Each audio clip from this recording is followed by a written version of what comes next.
Hey everyone, welcome back to another video. I hope you guys are all having a wonderful Monday. Today I wanted to talk to you about deformed geckos, specifically deformed crested geckos. And before I begin, I should explain to you guys what a deformity actually is. I saw that some people were confused on my last video. So by definition, a deformity is any part on an animal that is misshapen. That's the loose translation of it. So for Nemo's example, his leg on the back right side is facing the wrong way, so therefore he would have a deformity. Now, like my conjoined twin crested geckos, and for those of you who don't know what that is, basically it's two geckos in the same egg that are twins, and they're stuck together. So therefore that would also be a deformity because geckos are not supposed to be stuck together. Some of the questions I wanted to talk to you about today are why does it happen, whether or not you'll see this happen if you decide to breed geckos, and then I wanted to tell you about one of my very first geckos that was actually a deformed leopard gecko. So the first question you might have is, why does this happen? And I'm sure there's some scientific genetic reason as to why this happens, but the simple answer is, it just happens. It's a part of nature, and it's just one of the things you have to live with. Now, in captivity, it's going to be a lot more noticeable than it would be in the wild, and I'll give you an example as to why.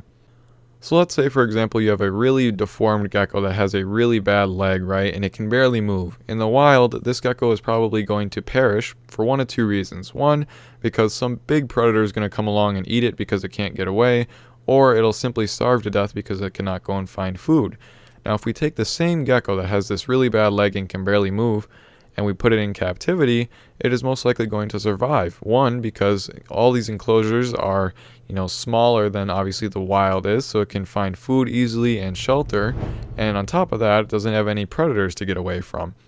So in the wild, it is very unlikely that you would ever see a really badly deformed gecko because survival of the fittest says that that gecko would not make it to adulthood. Now in captivity, it is quite the opposite.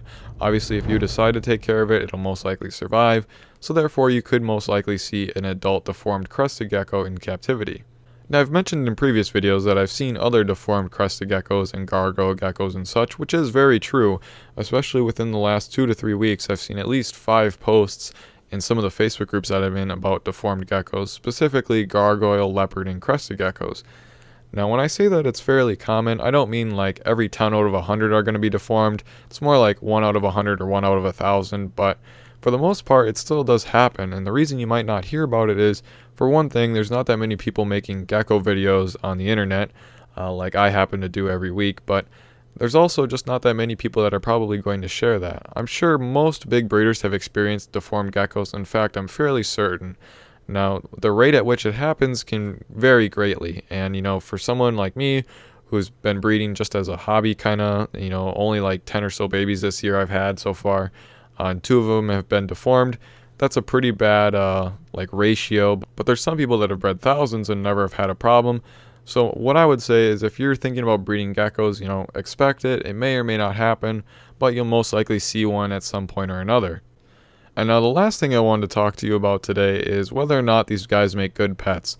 And something to throw out there before we start this is the fact that obviously if you have a gecko that is deformed, like Nemo who has a bad leg, or I've seen geckos that have had bad eyes or say a bad jaw, these are geckos you specifically do not want to breed, obviously for the given reason that they are deformed and you don't want to pass anything on if there's something wrong with their genes.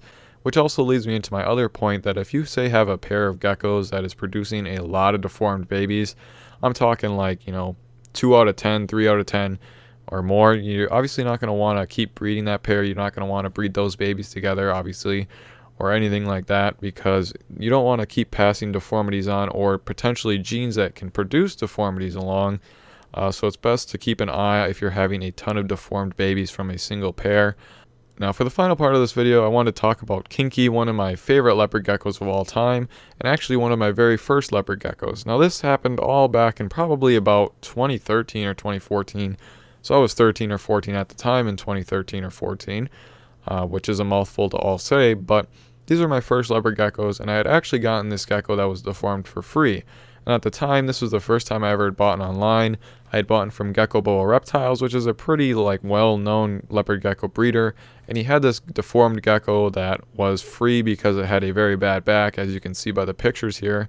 It had a very large hump. It looked like a camel almost. It was actually very bad in real life too. But this didn't subtract from this gecko leading a normal life.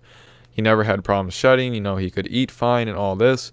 and actually it turned out to be one of my favorite geckos just because of his personality. He was a little bit feisty, but very calm in general, so I actually enjoyed this gecko quite a lot, even though it was deformed.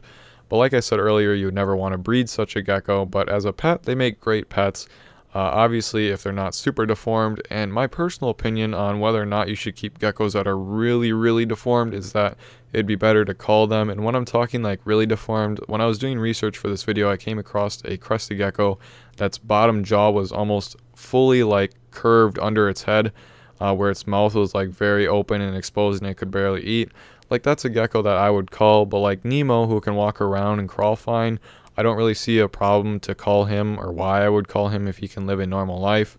And I think that's part of the problem when you get deformed geckos is, where do you draw the line between whether or not they should try and live or if you should just cull them so that they don't live a miserable life.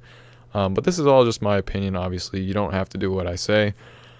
I just thought this was an interesting topic for a video. Hopefully you guys did enjoy this. If you guys have ever had an experience with a deformed gecko, good or bad, please leave a comment down below. I would enjoy reading it. Anyway, thank you so much for watching, and I hope to see you in next week's video.